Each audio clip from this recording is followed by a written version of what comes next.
Hello everybody, it's Walter, your favorite historian, educator, professor, social studies extraordinaire, and blue-collar scholar. Today's date is October 31st, 2025. Happy Halloween, by the way. This video is entitled, Why Didn't America Annex Mexico After the Mexican-American War?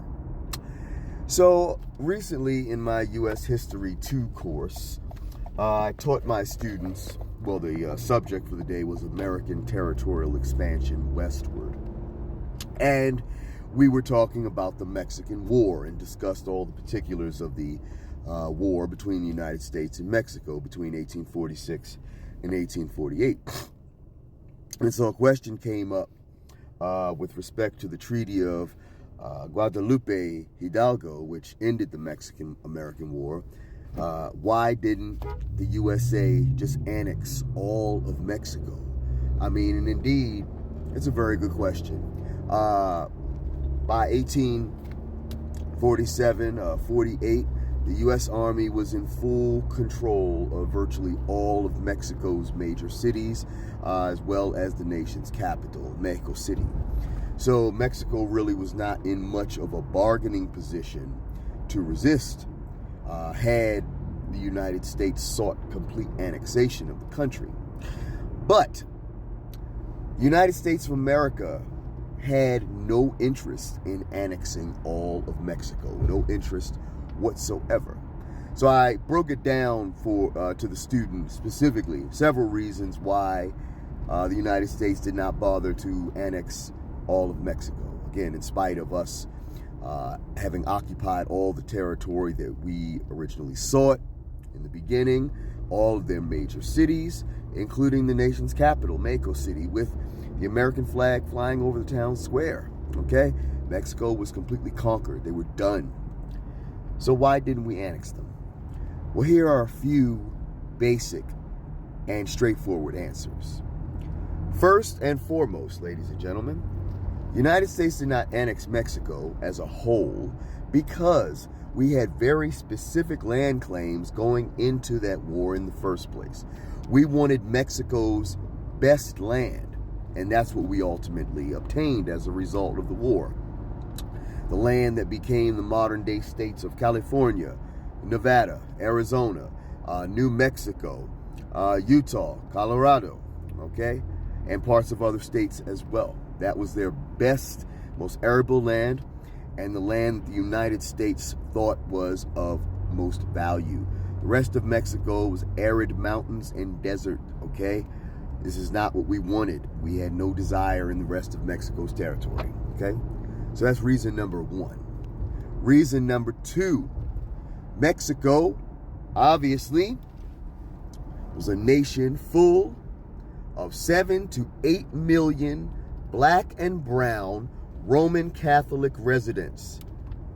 The United States of America, in the context of 1848, had no desire, zero desire whatsoever, to add 7 to 8 million brown and black Catholic people to the American population. None of those categories would be welcome in mass in the population of the United States of America in the year 1848, okay? Mexico is obviously a nation full of people of color, and obviously having broken away from Spain, 98% of the population was Roman Catholic. Again, obviously black and brown people were not exactly embraced, to put it mildly, in America of 1848, and certainly not Roman Catholics either. So that was a total disqualifier right there. So that's reason number two, racial, religious reasons. We didn't want black and brown Roman Catholic people added to the American population, certainly not 7 to 8 million of them. Reason number three, there was a large segment of the American population which was vehemently opposed to the United States becoming an imperial power, completely conquering, subduing another country, and annexing it to the United States of America, okay?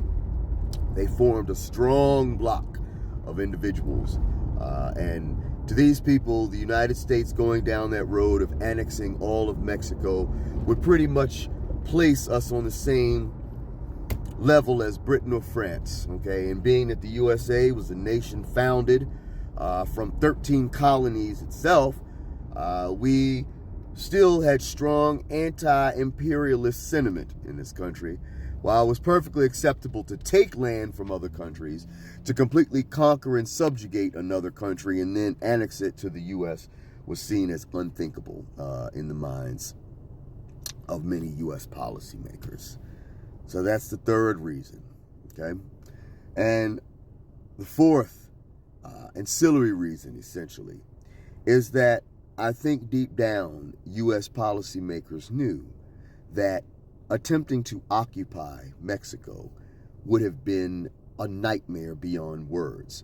If you think the occupation of Iraq or Afghanistan was a nightmare, Mexico would have been 1,000 times worse. First and foremost, it's right on our border, okay? You would have had a significant amount of resistance from the Mexican people. Again, the vast majority of the land that we left Mexico, that we did not take from them as a result of the war, is mountains and desert. Therefore, there would have been plenty of places for guerrilla warfare opportunities to be embarked upon. And an occupying United States Army would have been their target. And they would have been able to do that with very little opposition, okay? Again, our forces in Iraq and Afghanistan dealt with enough shit, okay, from the natives of those countries. Mexico wouldn't have been any different. They would have undoubtedly consolidated that resistance, and they would have made life hell for the American occupiers. Had we chosen to annex all of Mexico, I highly doubt that we would have remained for a whole decade. I would argue that before the Civil War happened, the U.S. would have withdrawn from Mexico and allowed that country to have its sovereignty back. Okay. One thing's for sure, two things for certain about the American public. They don't like long wars, whether they're going successfully or not. And they don't really also care for disastrous occupations either. One of the main reasons we were able to get away with the occupation of Afghanistan for 20 years is because it's over thousands of miles away. Not to mention, the occupation was not a terrible one, okay? The withdrawal was more bungled and horrible than the occupation itself, all right? But overall time in Afghanistan was not horrifying. Iraq was horrifying, okay? And Mexico certainly would have been equally horrifying because the Mexican people, obviously, like any, very patriotic, and would have seen the Americans as unlawful, illegal invaders and occupiers in their country, and they would have done everything in their power to resist said occupation. Guerrilla warfare would have been the norm. So the U.S. would have definitely pulled out of that country within a decade. Okay, so those are the reasons, ladies and gentlemen, why the United States of America did not annex Mexico after the Mexican-American War, even though we were perfectly in the place to do so militarily. And you know, Mexico, by the terms of the Treaty of Guadalupe Hidalgo, still received $15 million for the lost territory, significantly lower than what the Polk administration, President James Polk of the United States, offered Mexico for the territory in the beginning. Mexico still came out with money, okay? And the relationship between the two countries and the border became settled. We acquired the last bit of territory from Mexico in 1853 in what was known as the Gadsden Purchase, all right, forming the part of the southern border of the modern-day states of Arizona and New Mexico. So I hope with this video you've learned a little bit about A, the Mexican-American War, and B, as to why the United States did not annex all of Mexico as a result of that war. Okay, but I'd love to hear your thoughts on it overall, so leave them in the comments down below and we can have good, fruitful, positive, peaceful, civil discussion.